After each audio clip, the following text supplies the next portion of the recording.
শুভ সকাল সবাইকে আমন্ত্রণ জানাচ্ছি মেরিল মিল্ক সোপবার রাঙা সকাল অনুষ্ঠানে। সুন্দর একটি দিনের প্রত্যাশা নিয়ে আজকের আয়োজন শুরু করছি। সঙ্গে আছি আমি লাবণ্য, কিবরিয়াও আছি। শুভ সকাল আমাদের সবার পক্ষ থেকে। শীতের আনাগোনা শেষ হয়ে বসন্তের সময় চলছে এবং এরকম একটি সকালে যারা আমাদের সঙ্গে যুক্ত হয়েছেন তাদের প্রতি অনেক অনেক শুভেচ্ছা এবং শুভকামনা জানিয়ে শুরু করছি আপনাদের প্রিয় অনুষ্ঠান রাঙা সকাল। তো আজকে প্রথম ঘন্টায় যিনি আমাদের সঙ্গে অতিথি হিসেবে রয়েছেন তিনি একজন শিক্ষক, লেখক এবং নজরুল গবেষক এবং বীর মুক্তিযোদ্ধা অধ্যাপক ডক্টর আলী হোসেন চৌধুরী। শুভ সকাল। শুভ সকাল। এতগুলো পরিচয়, তার মধ্যে নিশ্চয়ই মুক্তিযোদ্ধা পরিচয়টাই সবচেয়ে বড়, জীবনের জন্য সবচেয়ে বড় অর্জন। আপনার পরিবার, পরিজন এবং শৈশব নিয়ে একটু জানতে চাই। ছোটবেলা আমার পরিবার সাধারণ পরিবার। আমার লেখাপড়া গ্রামে কিছুদিন, শহরে বাকিটা শহরে হয়েছে।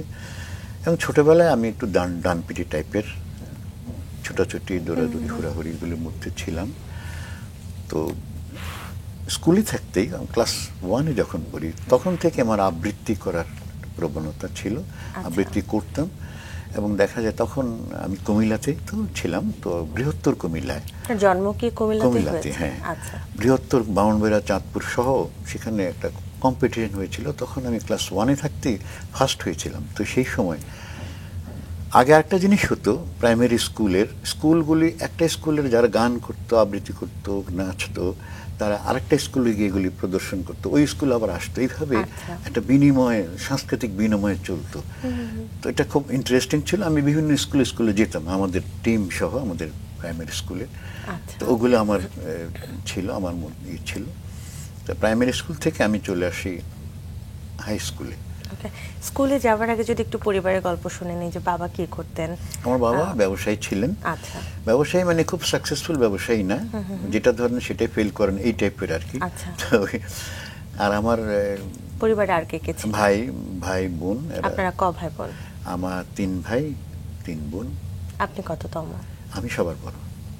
পরিবারের সে সময় আসলে কি দেখেছেন, বা বাবা মা কিভাবে আসলে পরিবারকে ধরে রেখেছেন, বা সেই সময় যদি ছোটবেলার ভাই বোনদের কোনো স্মৃতি থাকে সেটা যদি। ভাই বোনদের আমরা একসাথেই চলাফেরা, একসাথে বেড়ে ওঠা, ছোটোছুটি, মারামারি, ঝগড়াঝাটি এগুলি ছিল। বোনদের লেখাপড়া, ভাইদের লেখাপড়া, যাই যে যেরকম করেছে সেভাবে আমরা আমাদের জীবন। আর 10টা পরিবার যেভাবে হয় সেরকমই, আলাদা উল্লেখ করার মতো তেমন কোনো বিশেষ কিছু ছিল না। এমনিতে বাবা মার কোনো চাওয়া ছিল আপনাকে নিয়ে সে সময়? সেটা তো বোধহয় লেখাপড়া করুক, ভালো হোক, তেমন কিছু না। তেমন কিছু চাওয়া বা চাপিয়ে দেওয়ার মতো তেমন কিছু ছিল না। লেখাপড়া করুক, ভালো জায়গায় যাক, ভালো কিছু করুক, এরকম চাহিদাটা তাদের ছিল আর কি। আর আপনি স্বপ্ন দেখতেন এমনি বড় হয়ে কি হবেন? আমি বড় হয়ে কি হবো, আমি আর ঠিক এরকম কিছু আমার মনে হয় নাই। ভালো কিছু করবো, সবাই আমাকে চিনবে, আমার জানবে, আমার কথা মনে রাখবে, এরকম একটা চিন্তা ছিল সব সময়। আরও একটা ছিল, আমি স্কুল লাইফে একটা বই প্রথম যে আমার পড়া শুরু হয়, আপনি প্রশ্ন করার আগে বলে ফেলছি, দস্যু মোহন, শশধর দত্তের। আমার ডাক নাম মোহন। ওই দস্যু মোহন পড়তে পড়তে আমার পড়ার আগ্রহটা পরে জন্মায়। বাহারাম তো দস্যু মোহন এত মানে ডাকাতি করেও কিন্তু সুনাম মানুষকে বিলিয়ে দিয়েছে, মানুষকে ইয়ে করেছে, মানুষের ত্রাণ করতে গিয়ে গেছে, এই সকল বিষয়গুলো প্রভাব বিস্তার করেছে মনের মধ্যে, এইরকম আর কি। স্কুলের কথা বলছিলেন, তো স্কুলে থাকতেই কবিতা আবৃত্তি করতেন, এটা আসলে কাউকে দেখে নাকি এটাও হঠাৎ করে? আমার টিচাররা প্রাইমারি স্কুলে থাকতে ক্লাস 1-এ টিচাররা আমাকে দেখছে আমি পারি, এগুলি করতে পারি, এমনিই করতাম। তো এই তখন ক্লাস 1-এ থাকতেই এগুলি শুরু করেছি। স্কুলে থাকতো, হাই স্কুলে গেছি তখন করেছি। তারপরে আমি মানে হাই স্কুলের মাঝামাঝি 7 বা 8-এ পড়ি। 8-এ পড়ার সময় কচিকাঁচা মেলার সাথে যুক্ত হই। আচ্ছা। কুমিল্লাতে কচিকাঁচা মেলা তখন খুব সরবে এবং খুব অ্যাক্টিভ ছিল। তো কচিকাঁচার মেলা আমার মোটামুটি একটা শিক্ষা, আর কিছু মানসিকভাবে একটা সৃষ্টি করেছে কচিকাঁচার মেলা। একটা আমার ভেতরের মানুষটাকে তৈরি করতে সহযোগিতা করেছে। আবৃত্তি, বক্তৃতা, অনুষ্ঠান করা, গানে অংশগ্রহণ করা, এসব নানান কাজের সাথে প্যারেড, পিটি, এগুলো আমরা কচিকাঁচার মেলা থেকে আমাদের শেখা। এবং এর থেকে একটা ভেতরের মানুষ তৈরি হয়েছে, একটা রুচির জায়গা তৈরি হয়েছে, একটা আকাঙ্ক্ষা তৈরি হয়েছে। সুতরাং এই যে শিশু সংগঠনগুলো কিন্তু একটা বিরাট ভূমিকা আছে একটা মানুষকে তৈরি করার পেছনে। এটা তখন বুঝি নাই, হ্যাঁ, এখন আমি বুঝি। সেটাই ভাবছি যে ওই এখন সময়টার বুঝি। চিন্তা পরবর্তীতে আসলে বড় হয়ে আপনি বুঝতে পেরেছিলেন হ্যাঁ, যেগুলো আপনাকে অনেক এই কাজগুলি আমার করলে ভাল লাগে, এই কাজগুলি করতে পারলে আনন্দ বোধ করি, কিছু না কিছু করতে পারছি এরকম মনে হয় আর কি। চমৎকার। আমরা আপনার সম্পর্কে আরো জানতে চাই, আরো অনেক গল্প হবে। তো এই মুহূর্তে আপনার সম্পর্কে যতটুকু জানি সেটা দর্শকদের জানিয়ে আসতে চাই। অধ্যাপক ডক্টর আলী হোসেন চৌধুরী একজন বীর মুক্তিযোদ্ধা, শিক্ষক, কবি, লেখক, সাংস্কৃতিক সংগঠক ও নজরুল গবেষক।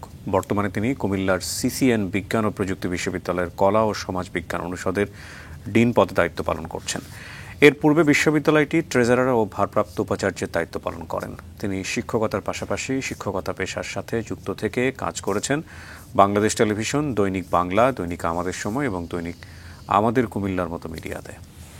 নজরুলের সৃষ্টিতে বাংলাদেশের মানুষ ও প্রকৃতি শীর্ষক গবেষণা করে তিনি কুষ্টিয়া ইসলামী বিশ্ববিদ্যালয় থেকে পিএইচডি ডিগ্রি অর্জন করেন। লেখক হিসেবে তার প্রকাশিত বইয়ের সংখ্যা 16টি, এর মধ্যে নজরুল বিষয়ক গ্রন্থ 9টি, যা বাংলা একাডেমি ও নজরুল ইনস্টিটিউট সহ বিভিন্ন প্রকাশনী থেকে প্রকাশিত হয়েছে। এছাড়া বাকি বইগুলোর কবিতা, গল্প এবং ইতিহাস নিয়ে লেখা। কুমিল্লার কমলাঙ্ক সাহিত্য একাডেমি এবং স্বেচ্ছাসেবী সংগঠন নীলাভ্র ফাউন্ডেশনের সভাপতির দায়িত্ব পালন করছেন অধ্যাপক ডক্টর আলী হোসেন চৌধুরী। জি, শৈশবে ছিলাম আমরা, এবং আপনার মুক্তিযুদ্ধের গল্পটা একটু জানতে চাই। তখন আপনি কিসে পড়ছেন? তখন ফার্স্ট ইয়ারে ভর্তি হয়েছি, honours first year, inter first year. Inter first year. গল্পটা একটু আপনার একদম চোখে দেখা সেকেন্ড ইয়ার, 69 আমি পাস করেছি, তো তারপরে 70-তে গেলাম আমরা সেকেন্ড ইয়ারে আর কি, তখন সেকেন্ড ইয়ার ছিল আর কি।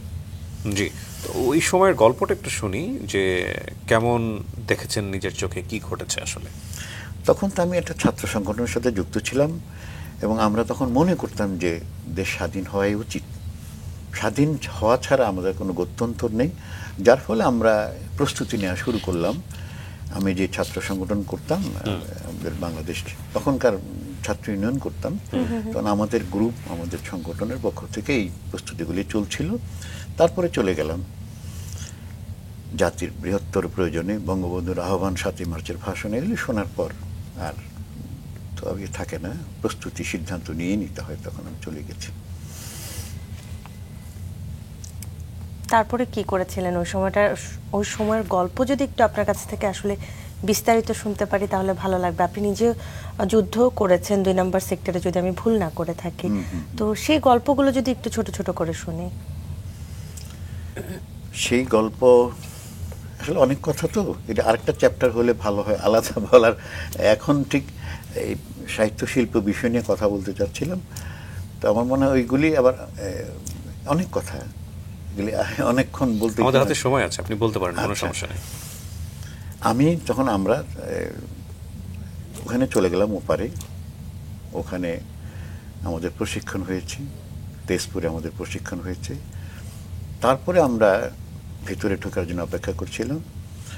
আমাকে ওইখানে কিছু কাজ দেওয়া হলো ট্রেনিংয়ের পরে, যে শহরে ঢোকার জন্য, এবং আমি মনে করেছিলাম যে আমি পারবো, আমাকে কেউ ধরতে পারবে না। শহরে ঢোকার পরে আমি যে কাজে গিয়েছিলাম, সে কাজ করতে গিয়ে আমি ধরা পড়ে যাই।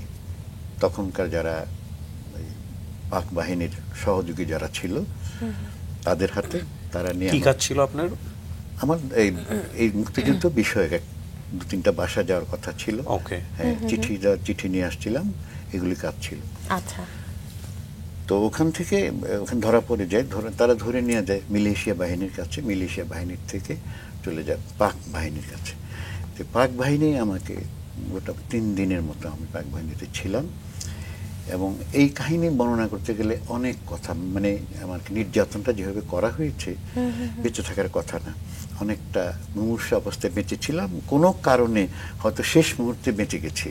মানে কেউ একজন ওখানকার শহরের কেউ একজন আমাকে এইটা বাঁচিয়ে দিয়েছে।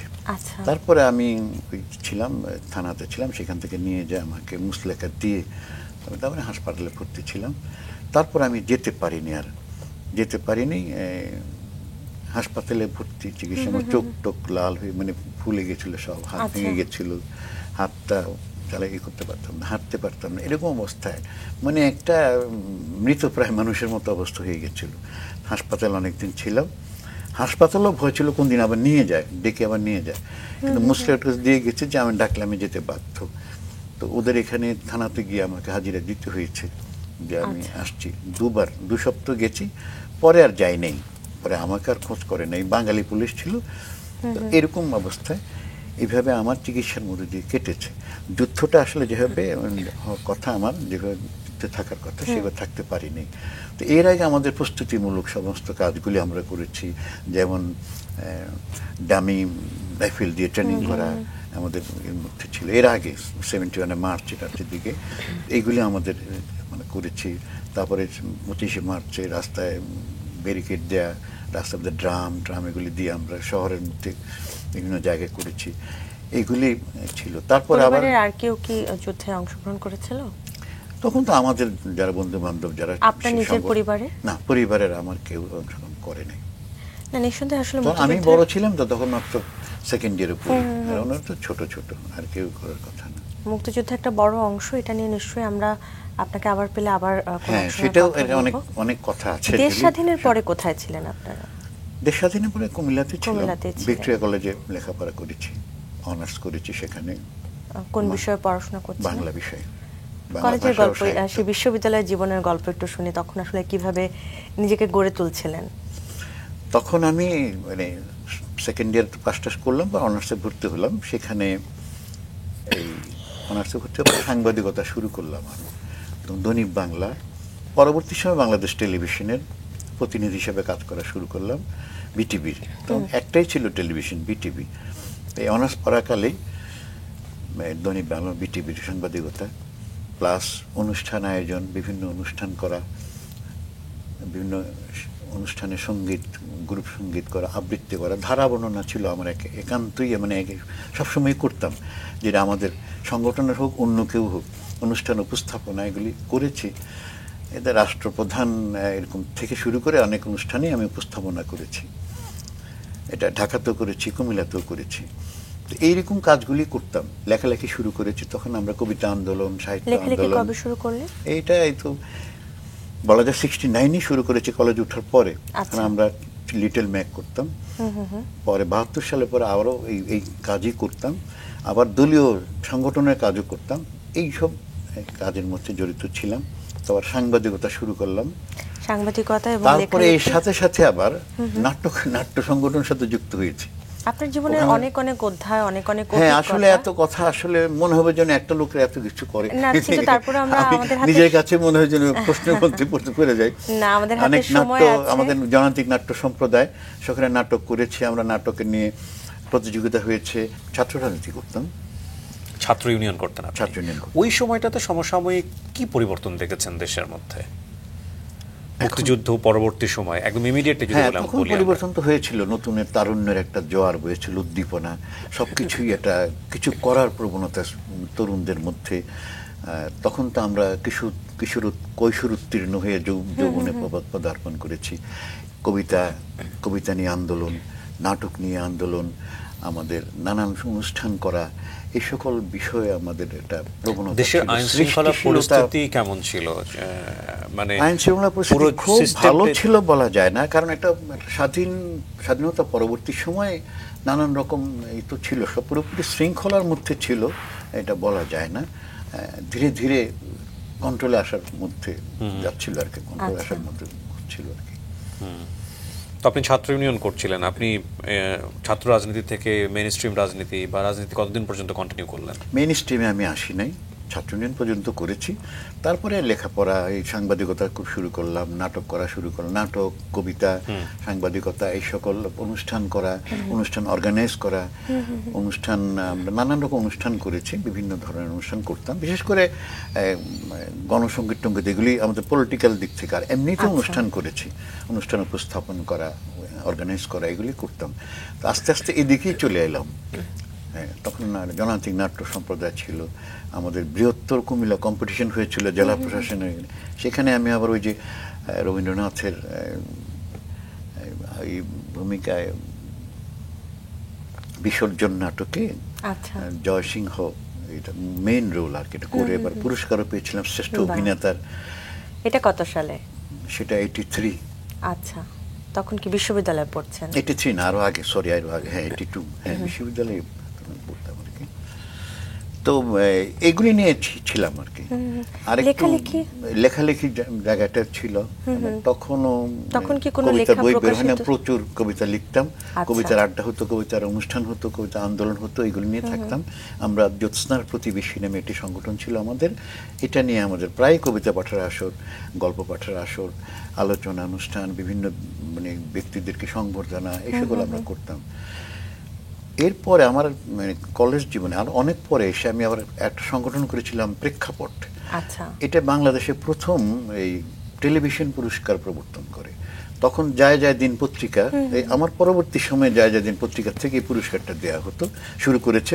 আমরা তার আগেই 85, 86, 87, 88 এই 4 বছর আমরা এই পুরস্কারটা দিয়েছি টেলিভিশনের বিভিন্ন ক্ষেত্রে, উপস্থাপনা, সংবাদ পাঠ, অভিনয়, স্ক্রিপ্ট, নাট্যকার, নাট্য, এরকম নানান বিষয় নিয়ে হ্যাঁ আমরা পুরস্কারটা দিতাম। সেটার আবার প্রেক্ষাপটের সভাপতি আমি ছিলাম। মোটামুটি বলা যায় আর কি আমার একটা বড় উদ্যোগ ছিল, ইচ্ছা ছিল এই কাজগুলি করার।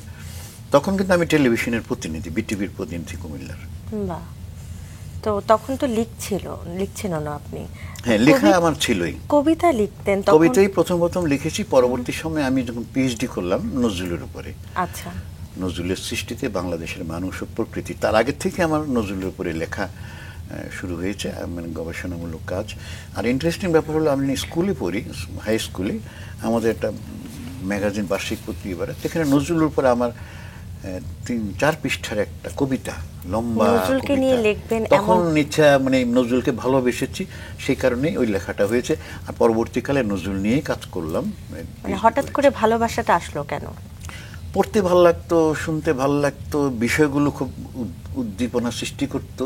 এইসব ছোট ছোট কবিতা, যে ছোটদের কবিতা, এগুলি তো পড়তে ভালো লাগতো। লিচু চুর, টেচু চুর, খাদু দাদু। তার পরবর্তী সময়ে আরো বড় কবিতা পড়েছি। নজরুলকে ভালো লাগতো। তার মানে এই না রবীন্দ্রনাথকে ভালো লাগে না, রবীন্দ্রনাথ তো আমার খুব প্রিয়, নজরুলও আমার প্রিয়। আপনার 9টি বই প্রকাশ হয়েছে তাকে নিয়ে? 16টি টোটাল 16, নজরুলের উপরে 9টা। হ্যাঁ, একটু শুনতে চাই বইগুলো নিয়ে কি কি বিষয়গুলো নিয়ে লিখেছেন। নজরুলের সৃষ্টিতে বাংলাদেশের মানুষ ও প্রকৃতি, যেটা আমার পিএইচডি। প্রথমে কি পিএইচডি এর জন্যই আসলে কাজ? আমি এর আগে বই করেছি, নজরুল বিচিত্র বর্ণিল ব্যতিক্রম। আচ্ছা। এটা প্রবন্ধের এটা ছিল, অনেকগুলো নজরুলের জীবনের বিচিত্র ঘটনাগুলোকে নিয়ে একটা প্রবন্ধ ছিল। তার জন্ম থেকে মৃত্যু পর্যন্ত মানে বিচিত্র, বৈচিত্র্য তার জীবনে, নানান বিচিত্র। এত বিচিত্র একটা মানুষের জীবনে এত বৈচিত্র্য থাকতে পারে না। নজরুলের জীবনে যত বৈচিত্র্য আমি দেখেছি, তো এগুলি আছে। অন্যান্য প্রবন্ধ নিয়ে প্রথম বই ছিল নজরুলের উপরে আমার এটা, এই নজরুল বিচিত্র বর্ণিল ব্যতিক্রম বইটার নাম, প্রথম বই। আচ্ছা, এটাই কি প্রথম লেখা বই নাকি তার আগে? তার আগে আমার কবিতার বই বেরিয়েছে। সেটার নাম কি ছিল? জেগে আছি স্বপ্নের ভেতর। সেটা কত সালে প্রকাশিত হয়েছে? সেটা 98 এরকম হবে। কেমন লেগেছিল আসলে প্রথম বই প্রকাশ? হ্যাঁ, তো ভালো লাগবে স্বাভাবিকভাবে। একটা কিছু করলাম মনে হয়, জন্য এতদিন কবিতা আন্দোলন করলাম, কবিতা লিখলাম, ঢাকার পত্রিকাও ছাপা হয়েছে, কুমিল্লার পত্রিকা ছাপা হয়েছে, কিন্তু বই ছিল না। তো বইটা করলে মনে একটা জায়গায় একটা স্থির হলাম যে আমার একটা কিছু হলো। নাহলে তো এগুলিতে কোনো থাকে না, অস্তিত্ব থাকে না এইসব লিটল ম্যাগে, পত্রপত্রিকায়। তো বইটা হলে একটা হলো আর কি, এক জায়গায় অনেকগুলো লেখা কবিতা গেল। কেমন সাড়া পেলেন আশেপাশের মানুষ বা পারিপার্শ্বিক? নিজের কাছে যে একটু ভালো বলে তো নিজের কাছে তখন তো খুব আনন্দ লাগে, বললেই মনে হয় ভালো। আমার কবিতা পাঠ করতে পারলে আরো ভালো লাগে। আর আমি যেহেতু আবৃত্তি করতাম, আবৃত্তি শিল্পী হিসেবে মোটামুটি, তো আবৃত্তি করতাম বিভিন্ন জায়গায়, ভালো লাগবে, স্বাভাবিক, ভালো তো লাগেই। নিজের সৃষ্টির একটা আলাদা আনন্দ আছে না। কোনো প্রশিক্ষণ কি তখন নিতেন কবিতা নিয়ে বা কবিতা? না, কোনো প্রশিক্ষণ ছিল না। আমরা কোথাও থেকে গেলে আমাদের কোনো মানে শব্দ নিয়ে কমে হলে স্যারদের কাছে জিজ্ঞাসা করতাম। আমি বাংলা অনার্স যখন পড়ি তখন বাংলার স্যারদের কাছে জিজ্ঞাসা করতাম, এটুকু হতো আর কি। উচ্চারণ নিয়ে কোনো সময়, উচ্চারণের কোনো আমরা প্রশিক্ষণ পাই না, কোনো বইও ছিল না। আর আমার তো দেখে ঠেকে শেখা, এই জন্য কাছে ওই জন্য কাছে শিখেছি। উচ্চারণগুলো নিয়ে আমাদের সমস্যা হতো বিভিন্ন সময়। আজকাল তো অনেক বই বেরিয়েছে, প্রশিক্ষণ হচ্ছে, অনেক বিভিন্ন ইউটিউবে কবিতা ভিডিও লেখার আছে, প্রশিক্ষণ হচ্ছে, কবিতা সাহিত্য লেখার বাংলা একাডেমিতে হচ্ছে, অন্য জায়গায়। সেই সময় আমাদের একে খুঁজে খুঁজে এগুলি বের করে করে নিজের মতো করে করা, শেখা আর কি, শেখা এবং আবৃত্তি করা, যাই করা, এগুলি করেছি। বাহ। আর একটা হতো আমাদের গণসংগীত হতো, ওগুলি সেই 69 থেকেই গণসংগীতের ধারা বর্ণনাটা আমারই ছিল। লেখা থাকতো, আমি ধারা বর্ণনা করতাম আর কি, পাঠ করতাম এগুলি। এই কাজগুলো করতে করতে আসলে তখন কি আসলে ঠিক করেছেন যে কোন দিকে যাবেন বা ভবিষ্যতে আর কি কি আমি করবেন? আসলে ঠিক করে নিই নাই, কিন্তু আমার এই লাইনটা খুব ভালো লাগতো, শিল্প সংস্কৃতি সাহিত্য, এটাই ভালো লাগতো। বই পড়তে পড়তে মনে হয়েছে এটাই আসলে আসল জায়গা আমার কাছে মনে হয়েছে, চিন্তার জগৎটা। বই পড়তে পড়তে আমার ভিতরের মানুষকে জাগিয়ে দেওয়া, আমার ভিতরের চোখ সৃষ্টি করা, দৃষ্টি তৈরি করা, এগুলো আমি বুঝেছি। যার ফলে অনেক কিছুই আমার কাছে মানে আমাদের চারদিকের সমাজের অনেক কিছু অপছন্দ হতো, পছন্দের জায়গাটা যাতে আরও বেশি বিস্তৃত হয়, বিস্তারিত হয়, ছেলেরা বই পড়ুক, তরুণরা বই পড়ুক, বই শিখুক, জানুক, এগুলি ইচ্ছা হতো। যার ফলে কচিকাচার মেলা টেলা এগুলির মধ্যে এখনও আমি যুক্ত। আমি এখনও যুগ্ম পরিচালক কুমিল্লায় পূর্বাশা কচিকাচার মেলা। এখানে দাদা ভাইরা, বেগম সুফিয়া কামালেরা যেতেন তো আমাদের এখানে, তো ওনাদের সান্নিধ্য আমাদের অনেক কাজ দিয়েছে। এরকম আর কি, যে জীবনকে দেখা, জীবনকে দেখাটা আসলে সবার হয় না, সবার দেখতেও পারে না, স্রোতের মধ্যে চলে যায়।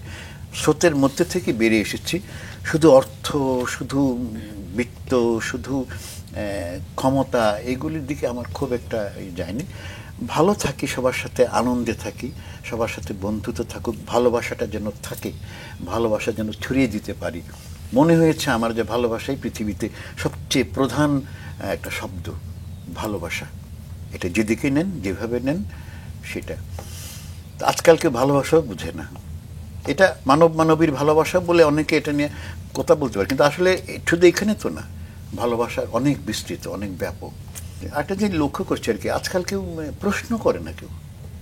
আমি শিক্ষক হিসাবে বলি, একজন নাগরিক হিসেবে বলি, আমাদের জুনিয়র যারা আছে তারা বলি, আর আজকাল যারা শিল্প সাহিত্য, প্রশ্ন নাই কারো, কেউ জানতে চায় না। আমাদের সময় আমরা জানতে চাইতাম, ক্লাসের মধ্যে জানতে চাইতাম, বাইরে জানতে চাইতাম, স্যারদের কাছে জানতে চাইতাম অনেকভাবে। আজকে কেউ জানতে চায় না। না, তার কারণ হলো কেউ পড়তে চায় না, জানার আগ্রহটা নেই, জ্ঞানের যে একটা চর্চা করার প্রবণতাটা কমে গেছে। কোন দিকে যাচ্ছে এখন সমাজ? যাচ্ছে খালি ভোগবাদের দিকে। আনন্দ, উল্লাস, উদ্দীপনা, উচ্ছ্বাস, যত আনন্দ করা যায় সে আনন্দগুলো, এই ভোগবাদটা আসে কোত্থেকে? অতিরিক্ত অর্থ যখন কারো চলে আসে, এই অতিরিক্ত অর্থ আসে কোত্থেকে? বৈধ উপায়ে নিশ্চয়ই নয়। সেই মানুষগুলি, সেই সন্তানগুলো, সেই জেনারেশন ভোগবাদের দিকে তারা ছড়িয়ে পড়ছে। কিছু আছে বিত্তশালী পরিবার, তাদের ভোগবাদ আছে, তাদের মধ্যে আবার অন্য অন্য জিনিসও কাজ করে, সেটা এক নয়। এটা কিছু কিছু ক্ষেত্রে হয়তো বিত্তশালী পরিবার, দাদা বাবা ফ্যামিলিগতভাবে তারা বিত্তশালী। তো আজকাল যেটা হয়েছে, খালি অর্থ, বিত্ত, ক্ষমতা, এটা হলো আজকের যুগের একটা লক্ষ্য। আজকের তরুণদের মধ্যে হোক, অন্যদের মধ্যে হোক, জ্ঞানের যে চর্চা হচ্ছে, জ্ঞানের যে ভালো কাজটা করছি, ভালো কথা বলছি, সেই লোকটার কিন্তু মূল্য নাই। আপনি নজরুলকে নিয়ে পিএইচডি করেছেন, আপনি একটু আগে সাবজেক্টও বলছিলেন, এইরকম একটা সাবজেক্ট কেন বেছে নিলেন? আমার মনে হয়েছে, পড়তে পড়তে মনে হয়েছে যে নজরুলকে আসলে নজরুল করেছে বাংলাদেশ। নজরুল বাংলাদেশে না আসলে নজরুল হতে পারতেন না আমার ধারণা। আর বিশেষ করে কুমিল্লায় তার এতগুলো মানে ঘটনা ঘটেছে কুমিল্লায়। তিনি প্রথম গ্রেফতার হয়েছেন কুমিল্লায়, তিনি প্রথম প্রেম করেছেন কুমিল্লায়, প্রথম বিয়ে করেছেন কুমিল্লায়, তিনি প্রথম নাটকে অভিনয় করেছেন কুমিল্লায়। উনি বিবাহ করেছিলেন কয়টি? দুটো বিয়ে হয়েছে ওনার। প্রথম বিয়ে নার্গিসের সাথে। নার্গিসকে কি উনি বিয়ে করেছিলেন? হ্যাঁ, এটা নিয়ে বিতর্ক করেছে কেউ কেউ। আমি মনে করি যে এটা বিয়ে হয়েছিল। আচ্ছা, শেষে উনি স্বীকার করেন নাই বা অস্বীকার কোনোটাই করেন নাই। পরে কিন্তু ওনাকে তালাকনামা সই করতে হয়েছে। নার্গিসের এক মামা গিয়ে জব্বার খান, মুন্সি আব্দুল জব্বার, উনি সই করে এনেছিলেন তালাকনামা আনার পরে। তারপর নার্গিসের বিয়ে হয়েছে কবি আজিজুল হাকিমের সাথে। আচ্ছা আচ্ছা, ইন্টারেস্টিং। 16 বছর পর, বিয়ের 16 বছর পরে নজরুল তালাকনামা দেওয়ার পরে তারপরে বিয়ে হয়েছে। আর প্রেম করেছেন প্রমিলার সাথে। প্রমিলা তো পরে কলকাতায় গিয়ে পরে বিয়ে করেছেন। কুমিল্লাতেই তার প্রেম, দুটো বিয়ে, গ্রেফতার হওয়া, কুমিল্লা ঘুরে বেড়ানো, গানের প্রতি আগ্রহী হওয়া, ক্লাসিক্যাল ধ্রুপদ সঙ্গীত, যে ক্লাসিক্যাল সঙ্গীত, এগুলি কুমিল্লাতেই প্রথম ওস্তাদ মোহাম্মদ হোসেন খসরুর কাছে তিনি শিখেছেন। ওনার আচ্ছা। বয়সে ছোট হলেও উনি জ্ঞান সঙ্গীতের দিক থেকে অনেক বেশি সমৃদ্ধ ছিলেন। শচীন দেব বর্মনের সাথে আড্ডা, শচীন দেব বর্মনের সাথে পরিচয়, মোতাহার হোসেন চৌধুরীর সাথে তার ওই যে শিল্প সাহিত্য বিষয় নিয়ে আড্ডা হতো। তো এরকম একটা সংস্পর্শে নজরুলকে নিয়ে আমরা জানি না কেন এতটা, মানে আমাদের জাতীয় কবি তিনি, এবং এত ভার্সেটাইল লেখা ওনার। অনেক, আহ, অনেক। নজরুলের গান নিয়ে স্বয়ং রবীন্দ্রনাথ প্রশংসা করেছেন, কিন্তু এরপরও আমরা নজরুল নিয়ে এত কম জানি কেন? সেটা তো সব অনেক ব্যাপারই প্রশ্ন হইতে পারে। আমরা অনেক কিছু কম জানি, জানার আগ্রহ থাকতে হবে। আমার নজরুল প্রতি আমার ভালোবাসা ছিল, আমি জানতে জানতে দেখছি অবাক হয়ে গেছি। রবীন্দ্রনাথ রবীন্দ্রনাথই অনেক বিরাট, অনেক বড়, তো নজরুলের মধ্যে যে বৈচিত্র্যপূর্ণ, এই বৈচিত্র্য জীবন আর দেখি না কারোর মধ্যে। একটা সাধারণ মানুষের মধ্যে না, সাধারণ মানুষ থেকে আলাদা, শিল্প সাহিত্যের দিক থেকেও আলাদা। উনি তার মধ্যে এত বৈচিত্র্যপূর্ণ কাজ উনি করেছেন। তার সুরের মধ্যে তিনি রাগ প্রধান, রাগের উপরে তিনি, তার নজরুলের গান কিন্তু রাগের উপর ভিত্তি করে, সুর প্রধান। আর রবীন্দ্রনাথ হলো বাণী প্রধান, বাণীগুলি প্রধান বিষয়। তো নজরুলের এই সুর প্রধান, সুরের তিনি শিখেছেন কুমিল্লাতে, তারপরে আসা কলকাতায় জমিরুদ্দিন খান, সম্ভবত কৃষ্ণ দাস, ওদের কাছে গান শিখেছেন। আচ্ছা। গান শিখেছেন এবং এই ক্লাসিক্যাল সঙ্গীত শিখেছেন, যার ফলে তার গানগুলি সব রাগ প্রধান, রাগের রাগ উপরেই গান। ভিত্তিক। তিনি নিজে আবার 6টা রাগ তৈরি করেছেন। তো এটাও কিন্তু বিরাট ব্যাপার, জি। মানে ভার্সেটাইল ব্যাপার ছিল। জি। অভিনয় করেছেন কুমিল্লাতে, প্রথম নাটক অভিনয় করেছেন কুমিল্লা টাউন হলে। তারপরে উনি ঘুরে বেরিয়েছেন কুমিল্লার বিভিন্ন জায়গায়, লালমাই পাহাড়, ধর্মসাগর, শহরের মধ্যে ধর্মসাগর, আর অনেকের বাড়িতে গিয়েছেন। তিনি যাদের সাথে চলেছেন তারা অনেকেই কংগ্রেসের সাথে যুক্ত ছিলেন, বিপ্লবী দলের সাথে যুক্ত ছিলেন। বিপ্লবী অতীন রায়, কংগ্রেস নেতা আশরাফ উদ্দিন চৌধুরী, তারপরে বসন্ত কুমার মজুমদার, তখন বিপ্লবী দলের নেতা ছিলেন। ওই এদের সাথে চলাফেরা ছিল। তোমরা রাজনৈতিক হাতে খড়িটাও বলা যায় কুমিল্লায়। যদিও তিনি মুজফর আহমদের সাথে থাকতেন, কমরেড মুজফর আহমদ, যিনি কমিউনিস্ট পার্টি ভারতে প্রতিষ্ঠা করেছেন প্রথম কলকাতায়, তার সাথে ছিল তার ভালো বন্ধুত্ব। সেখান থেকে কমিউনিস্ট পার্টির সম্পর্কে অন্যান্য, বিশেষ করে এই লাইনের ওনার একটা ধারণা হয়েছিল। কিন্তু কুমিল্লা এসে তিনি অংশগ্রহণ করেছেন। তিনি হারমোনিয়াম বাজিয়ে ওই ব্রিটিশ রাজপুত্রের, তখন যুবরাজ বাংলাদেশে মানে ভারতে আসার কথা ছিল, সেই দিন তিনি হারমোনিয়াম বাজিয়ে ভিক্ষা দাও গো পুরবাসী, সন্তান দ্বারে উপবাসী, দাও মানবতা ভিক্ষা দাও। এটা মনে হচ্ছে যেন একটা ভিক্ষার মিছিল, আসলে তা না। এটা পরে অনেক কথা আছে, বাতি নিভিয়ে ফেলো, তারা যে তাকে সম্বর্ধনা দেওয়ার জন্য আয়োজন করেছে সে আয়োজনকে নস্যাৎ করে ফেলো, ভেঙে ফেলো, এইসব কথাগুলি পুরো গানটার মধ্যে এরকম ছিল। আচ্ছা। সেই গানটা গাইতে গাইতেই যখন উনি রাজগঞ্জের কাছে গেছে, তখন পুলিশ তাকে বাধা দিয়েছে, ধরে নিয়ে গেছে থানায় নিয়ে। কয়েক ঘন্টা ছিলেন। এই প্রথম গ্রেফতারটা এখানে। দ্বিতীয় গ্রেফতার কিন্তু কুমিল্লাতেই, যখন তার ওই যে কবিতার জন্য, আনন্দময়ীর আগমন কবিতার জন্য যে হুলিয়া জারি হয়েছিল, তখন গ্রেফতার কুমিল্লা শহরে ঝাউতলা হয়েছিল। বাংলা সাহিত্যে কি এরকম কখনো আর আছে যে কবিতা লেখার জন্য কোনো কবি গ্রেফতার হয়েছে? এরকম কোনো ইয়ে নেই। পৃথিবীর সাহিত্যে একজন আছে, কে জানি, বিশ্ব সাহিত্যে আমি এই মুহূর্তে নাম মনে নাই, একজন ছিলেন। তো এরকম আর মানে আপনার কাছ, যেহেতু আপনি নজরুল গবেষক, আপনার কাছ থেকে আমরা পরামর্শ চাইবো যে নজরুল আমাদের সম্পদ, নজরুল আমাদের রক্তে মিশে আছে, চেতনায় মিশে আছে। আপনি যেহেতু নজরুল গবেষক, আপনার জায়গা থেকে একটু পরামর্শ চাইবো আমরা যে নজরুলকে আসলে আমাদের কিভাবে জানা উচিত, মানে কোথায় কোন সিস্টেমটা করলে নজরুলকে আসলে প্রপারলি জানা হবে, আপনার কি মনে হয়?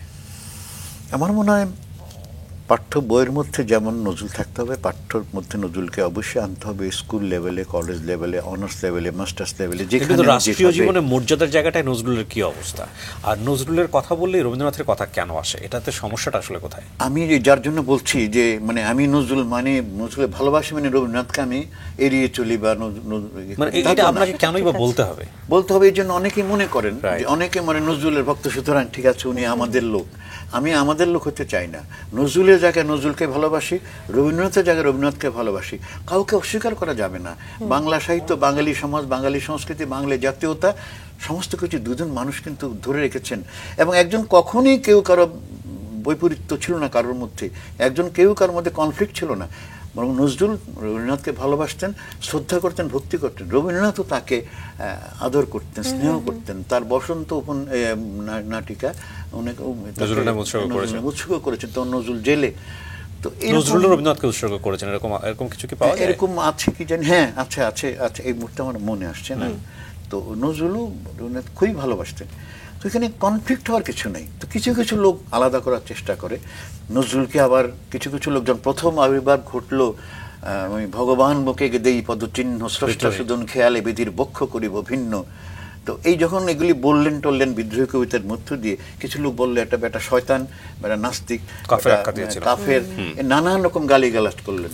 তখন এবার নজরুল গাইলেন খোদারও প্রেমে সার্বপ্রিয়ে বেহুশ হয়ে রই পরিহায়, তোরা দেখে যা আমে না মায়ের কোলে, এগুলি গেয়ে আবার মোটামুটি তাদেরকে শান্ত করলেন যে নজরুল এই ইসলামের ওয়ে।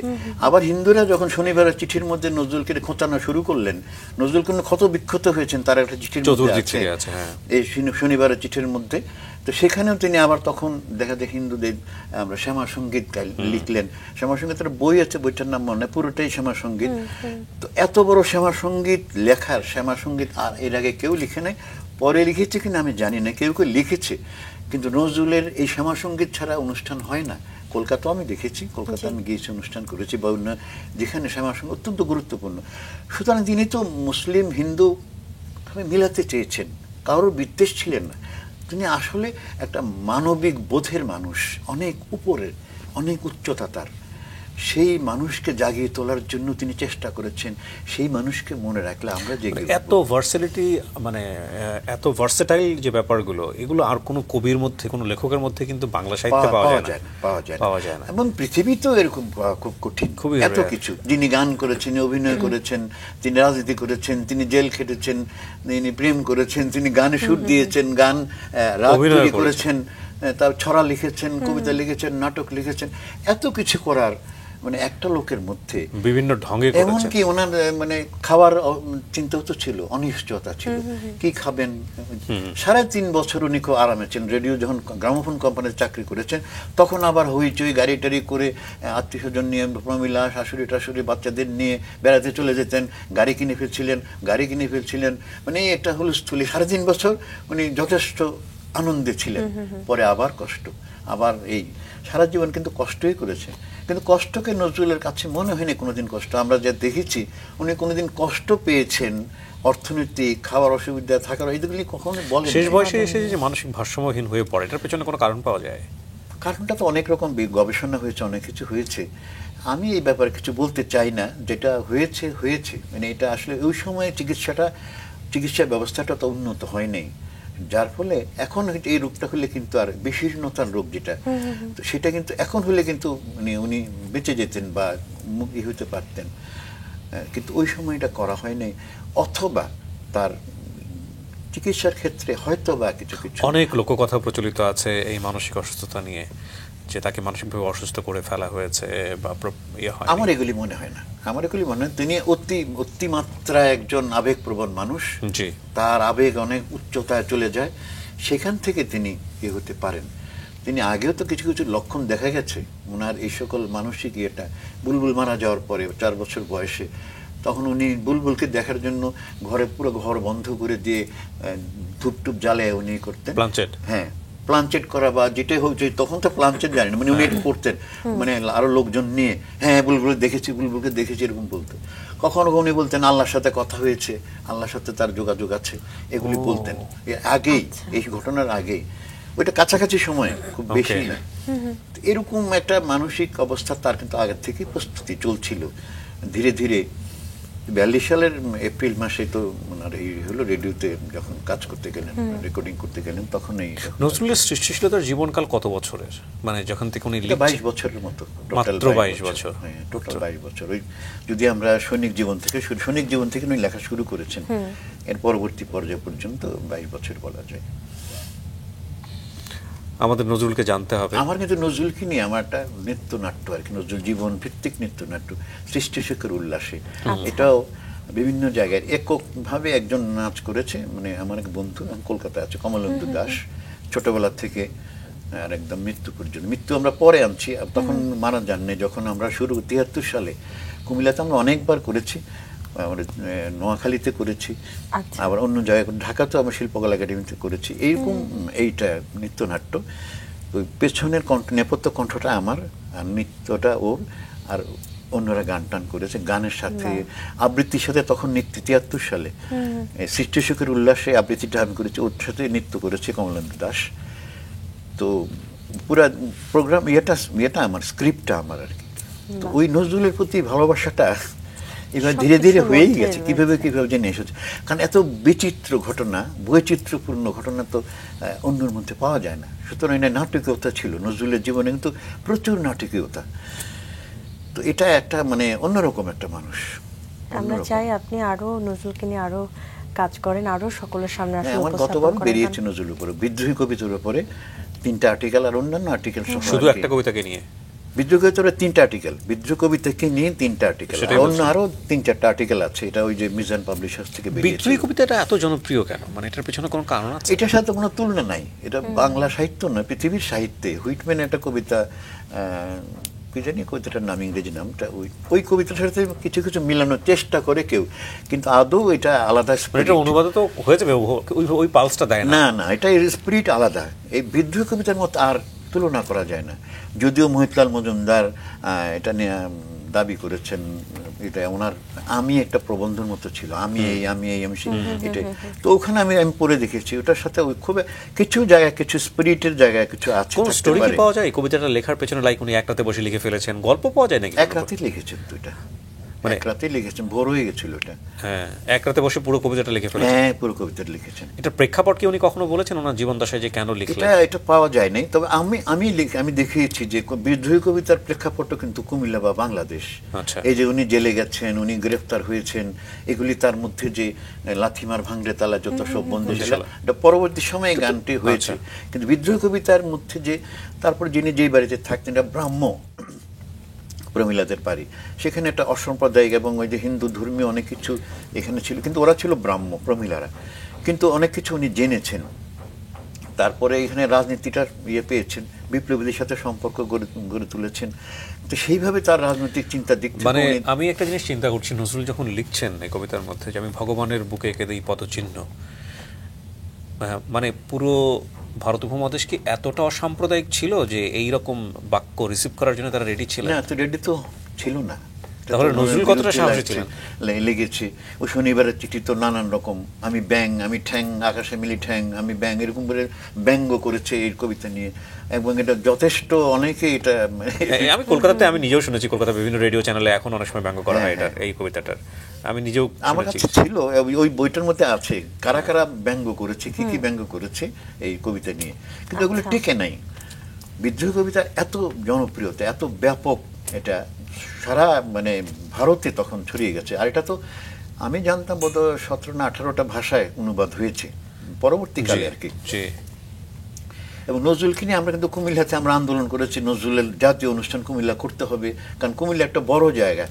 উনি 1 বছরের মতো সেখানে অবস্থান করেছিলেন, 5 বার গেছেন। তারপরে কিন্তু আমাদের দাবির পরিপ্রেক্ষিতে নজরুল ইনস্টিটিউট কেন্দ্র ওখানে হয়েছে। এটা মোটামুটি নজরুলকে নিয়ে কাজ হয়, ওখানে কিছু অনুষ্ঠান হয়, প্রায় হয়। তো ওইটাও কিন্তু একটা বড় ব্যাপার। অবশ্যই। এরপর যে আসলে আপনার কাছ থেকে কোনো কবিতা শুনতে পারলে আসলে ভালো লাগতো। হ্যাঁ, তো আমি তো কবিতা আবৃত্তি করি, এমনিতেই প্রায় করি, তো এটা আবৃত্তি করব। আরেকটা কবিতা আছে আমার, ওই নীলাভ্র নীল শূন্যতা, আমার গতবার বেরিয়েছে বইটা। আমার একটা মানে সেটব্যাক আছে, আমার ছেলে, ছোট ছেলে, বড় ছেলে আছে, ছোট ছেলে সে মারা গেছে, মানে অনেকটা স্বেচ্ছায় বলা যেতে পারে, উদাসীনভাবে। তাকে নিয়ে আমার বইটা, তাকে উৎসর্গ করা। তো তাকে নিয়ে একটা কবিতা আছে, সেটা আমি পাঠ করব। জি জি, আপনি করেন না, এখন আমরা শুনে ফেলি। তাহলে আমি আগে আবৃত্তিটা করি। জি জি, শিওর, তারপর গল্প। আর আবৃত্তি মনে আছে এখন, আমি তো মনে অনেক কবিতা আছে নজরুলের বিদ্রোহে, আমি প্রায় আবৃত্তি করি, এটা প্রায় জায়গায় করি। এখন এই মুহূর্তে করতে চাচ্ছি না, যেহেতু সকালবেলা, সেহেতু রবীন্দ্রনাথের নির্ঝরের স্বপ্নভঙ্গ এটা আমি আবৃত্তি করব। আজি প্রভাতে রবির কর, কেমনে পশিল প্রাণের পর, কেমনে পশিল গুহার আধারে প্রভাত পাখির গান। না জানি কেন রে এত দিন পরে জাগে উঠেছে প্রাণ, জাগে উঠেছে প্রাণ, ওরে উথুলে উঠেছে বাড়ি, ওরে প্রাণের আবেগ, প্রাণের বেদনা রুধিয়া রাখিতে নারী। থরথর করি কাঁপেছে ভূধর, শিলা রাশি রাশি পড়েছে খসে, ফুলিয়া ফুলিয়া ফেনিল সলিল, গরজি উঠেছে দারুণ রোষে। হেথায় হোথায় পাগলের প্রায়, ঘুরিয়া ঘুরিয়া মাতিয়া বেড়ায়, বাহিরিতে চায় দেখিতে না পায়, কোথায় কারার দ্বার, কেন রে বিধাতা পাষাণ হেন, চারিদিকে তার বাঁধন কেন, ভাঙরে হৃদয় ভাঙরে বাঁধন, সাধরে আজিকে প্রাণের সাধন, লহরীর পর লহরী তুলিয়া আঘাতের পর আঘাত কর। মাতিয়া যখন উঠেছে পরাণ, কিসের আধার কিসের পাষাণ, উথুলি যখন উঠেছে বাসনা, জগতে তখন কিসের ডর। আমি ঢালিব করুণা ধারা, আমি ভাঙিব পাষাণ কারা, আমি জগৎ প্লাবিয়া বেড়াবো গাহিয়া, আকুল পাগল পারা। কেশু এলাইয়া ফুল কুড়াইয়া, রামধনু আঁকা পাখা উড়াইয়া, রবির কিরণে হাসি ছড়াইয়া, দিবরে পরাণ ঢালি, শিখর হইতে শিখরে ছুটিব, ভূধর হইতে ভূধরে লুটিব, হেসে খল খল কে কল কল, তালে তালে দিব তালি। এত কথা আছে, এত সুখ আছে, এত স্বাদ আছে মোর, প্রাণ হয়ে আছে ভোর। কি জানি কি হলো আজি, জাগিয়া উঠিল প্রাণ, দূর হতে শুনি যেন মহাসাগরের গান। ওরে চারিদিকে মোরে কি কারাগার ঘোর, ভাঙ ভাঙ ভাঙ কারাঘাতে আঘাত কর। ওরে আজ কি গান গেয়েছে পাখি, এসেছে রবির কর। কি চমৎকার। তা আমি আমার ওই ছেলেকে নিয়ে যে কবিতাটা পড়ি, হ্যাঁ হ্যাঁ, এটা আমার লেখায় নীলাভ্র নীল শূন্যতা। ওকে বেঁচে নেই না? বেঁচে নেই, ওকে উৎসুক করা এলো আমার ছেলের ছবি, যাকে নীলাভ্র তারিফ চৌধুরী ওর নাম। আমি কবিতাটা পড়ছি। জি। কবিতার নাম কেন চলে গেলি বাবা। এটা একটা মানে পুত্রহারা পিতার আকুতি, কবির চাইতো এখানে আকুতিটাই বড়, পিতার আকুতি। অবশ্যই। এই একটা ছোট্ট জীবনে কতটা দুঃখ ছিল বাবা, নৈরাশ্য যন্ত্রণা, ভিতরে কি অগ্নি জ্বালা, জ্বলতে জ্বলতে অঙ্গার হয়ে গেলি। সেই শৈশব কি একটা দারুণ স্বপ্নের মতো প্রাণময় উচ্ছ্বাস, কাঁধে বুকে পিঠে জড়িয়ে কোমল হাত কোমল শরীর, ফুল ও পাপড়ির স্পর্শ, প্রসন্নতা, আধো আধো বোল ভাঙার শব্দ রাশি, কত যে খেলার সাথী খুনসুটি, কত শত প্রশ্ন কত আবদার, চিনে নিতে পৃথিবী এ মানবীয় কোলাহল। বড় হলি কতটা বন্ধু ছিলি, কতটা আপনার, কতটা সম্পদ, কতটা সন্তান, কতটা পরম আরাধ্য, কতটা হৃদয়িক আয়োজন। ক্লিষ্ট জীবনের ছায়া, ক্লেদ গ্লানি আর বিড়ম্বনা থেকে দূরে, ছুতে দেইনি দুহাতে রেখেছি তুলে উপরে, বেদনা ও কষ্টের বাইরে কতটা জীবনের যুদ্ধ আগলিয়েছি নিজ বুকে। সুন্দরের সোনালী আয়োজন ছড়িয়েছি তোর বুকে, আমাদের এতটা গভীর মমতার উদার্য হয় মঞ্জুরি, ভালোবাসারে বাঁধন অনুভবের হৃদয়িক সম্ভার। একবারও কে মনে করে দেয়নি, মনে হয়নি একটি বার, বাবা মা ভাই ভাবি শাশ্বত কল্যাণে মুখ, চিরন্তন ভালোবাসার পরম নির্ভরতার আশ্রয়। ভরা যৌবন ঝলসানো একটা জীবন প্রজাপতি রং, তুই কেন ক্লান্ত হবি। বৃষ্টির বিলাস সত্যের সরোবর, সাঁতার দিতে দিতে তুই তো জেনেছিলি সব সত্য সত্য নয়, সব দুঃখ দুঃখ নয়, সব বাধা বাধা নয়, সব জীবনের সঞ্চয়। কেন চলে গেলি বাবা, আমাদের সমস্ত উদ্দীপনা অনুরণন তছনছ করে লুটিয়ে ধুলায় জীবনের আস্বাদন, দিয়ে গেলে নিঃশ্বাসের সাথে আগুন। বুকের ভিতর অগ্নিকুণ্ড, চোখের ভিতর বুক ছেঁড়া কে নিদারুণ কষ্টের ঝর্ণাধারা। তোর প্রাণের বিদ্যমান চোখে হাজারো প্রশ্ন নিয়ে খোঁজে, চাচু চাচু বলে কি জবাব দেব এখন, আমাদের কাছে কোনো জবাব নাই, নিজেরাই উত্তর তো খুঁজে পাই না। তোর যন্ত্রণা আমরা বুঝিনি, কেউ বুঝিনি বাবা, কাউকে বুঝতে দিলি না কেন বাবা। তোর জন্য তো ছিল প্রজাপতি, কুসুমের উদ্যান, সম্ভাবনার সাজানো সড়ক, গৌরবময় উত্থান।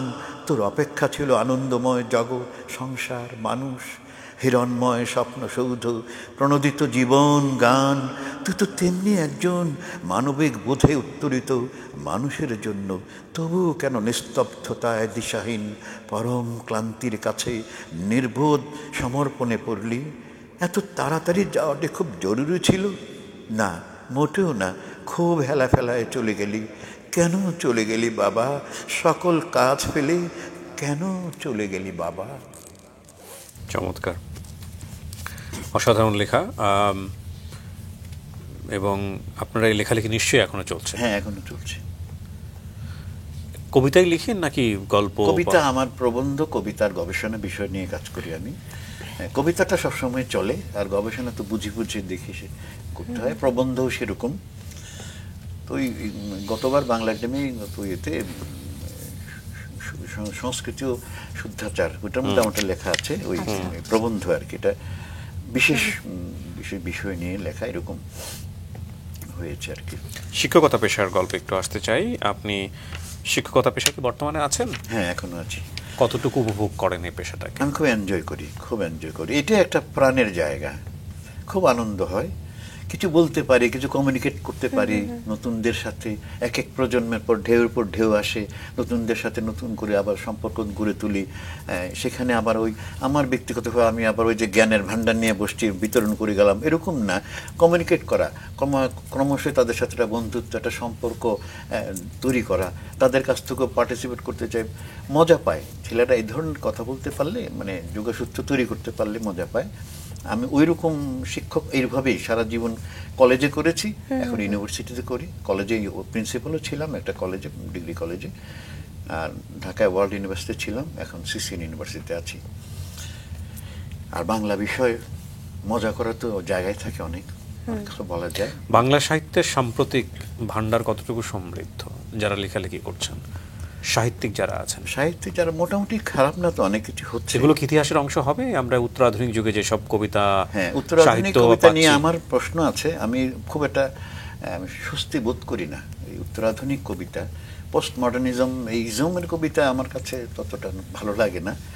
আমি জানি না, আমার অপরাগত হইতে পারে বা আমার অপূর্ণত হইতে পারে, কিন্তু আমার কাছে আগের যে কবিতাগুলি, যে ধরনের কবিতা, বিশেষ করে ৮০ দশক পর্যন্ত, ৮০-৯০ দশক, এই ইদানিংকালে যে কবিতাগুলি হচ্ছে হয়তোবা ভালো কবিতা, উন্নত কবিতা, আমার পক্ষে হয়তো আমি অক্ষম বলে সেগুলি ঠিকভাবে করতে পারি না। আমি আমার মতো করে লিখি, আমি এগুলি আমার মতো করি, সবটা লিখি, কমিউনিকেট করার চেষ্টা করি, কিছু বলার চেষ্টা করি, যাতে আমার কথাটা কিছু না কিছু বোঝে। সব কথা বুঝিয়ে দিলে আবার কবিতা হবে না, কিছু কথা থাকতে হবে, সেরকম বোঝা। আর এখন যে উত্তরাধুনিক কবিতা, সেখানে কিন্তু ঢুকতেই পারে না, কি বলতে চায়, কি বলছে, কি হচ্ছে আমি জানি না। অনেক বড় বড় কবি লিখেন, এগুলো নিয়ে অনেক সময় তর্ক হয়, কথা হয়।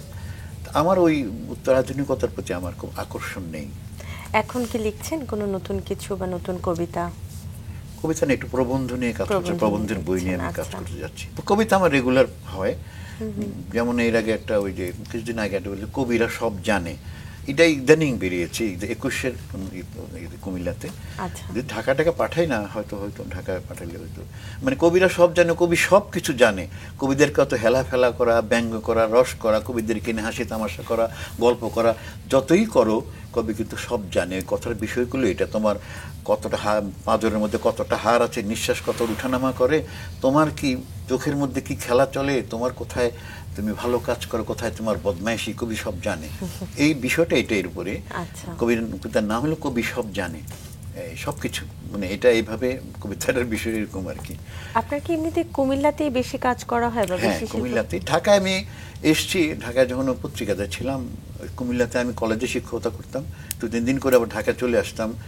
ওই আমাদের সময় আজকের কাগজ, এগুলিতে আমি কাজ করেছি। আর বিটিভির প্রতিনিধি থাকলে ঢাকা আসতাম মাঝে মাঝে, বিটিভি মাঝে মাঝে পাঠাতাম। এখানে ভয়েস ওভার করেছি, নিউজ করেছি। আমার তখন যে নিউজ এডিটর ছিলেন, chief news editor Nurul Islam সাহেব, তখন তো আমি কম বয়সে যেতাম গাড়ি নিয়ে, যে নিউজ এগুলি করতাম, এগুলি করেছি। আর ঢাকাতে আমি যখন স্টুডেন্ট, তখন আমি ঢাকা বেতারে ছিলাম। সাংবাদিকতা কত বছর? অনুষ্ঠান ঘোষণায় ছিলাম আর কি। হ্যাঁ, সাংবাদিকতায় মানে ছাত্র জীবন থেকে শুরু করেছি অনেকদিন, কলেজ শিক্ষক হওয়ার পরেও করেছি। আচ্ছা। তারপর যখন প্রিন্সিপাল হলাম, তখন বিটিভি বাদ দিলাম, আবার ওখানে একটা পত্রিকা করলাম আমাদের কুমিল্লা, এটার সম্পাদক প্লাস প্রিন্সিপাল। শেষে আবার আমাদের কুমিল্লা বাদ দিয়ে প্রিন্সিপালটা ঠিক রেখে সব করেছি আর কি। আর অনেক বছর হয়েছে। ধরুন 73-74 থেকে আমি সাংবাদিকতা শুরু করেছিলাম, স্টুডেন্ট আমি। এই দৈনিক বাংলার টাকা দিয়ে আমার স্টুডেন্ট লাইফ চলেছে। দৈনিক বাংলা টাকা দিত, তখন সব পত্রিকা তখন দিত না। দৈনিক বাংলা আমাকে একটা মাসিক বিল হতো আর কি আমাদের, ওগুলি দিয়ে চলেছে। পরবর্তী সময়ে বিটিভি একটা মোটামুটি অ্যামাউন্ট দিত। তখন তো বিটিভি একটাই ছিল চ্যানেল, তখন খুব গুরুত্বপূর্ণ লোক আমি, সেই হিসাবে শহরে কাজ করেছি। বিটিভির প্রতিনিধি হিসাবে। পরে বিটিভিও ছেড়ে দিয়েছি, তখন পিএইচডি করি, তখন বিটিভি ছেড়ে দিয়েছি। আর যখন প্রিন্সিপাল হলাম তখন ওই আমাদের কুমিল্লাও 2 বছর সম্পাদক ছিলাম, দৈনিক আমাদের কুমিল্লায়, ওটা ছেড়ে দিয়েছি। তারপর 3 বছর প্রিন্সিপাল ছিলাম। পরবর্তী সময় ঢাকায় ওয়ার্ল্ড ইউনিভার্সিটি চলে আসলাম, সেখানে 2 বছর। এরপরে এখন প্রায় 10 বছর প্রায় সিসিএন ইউনিভার্সিটিতে আছি, শিক্ষকতা করছি। চমৎকার, আপনার জীবনেরও আসলে নানান বৈচিত্র্য হ্যাঁ, বৈচিত্র্য, ওই রয়েছে। নজরুলের মতো বৈচিত্র্যটা একদমই না। তাই। অনেক অনেক ধন্যবাদ স্যার আমাদেরকে সময় দেওয়ার জন্য, আমাদের খুব ভালো সময় কেটেছে। হ্যাঁ, আমার খুব ভালো লেগেছে আপনাদের সাথে কথা বলে। চমৎকার করে কথা বলেন আপনারা, চমৎকার করে আমি সান্নিধ্যটা পেয়েছি, সুন্দর। অনেক ধন্যবাদ। স্যার।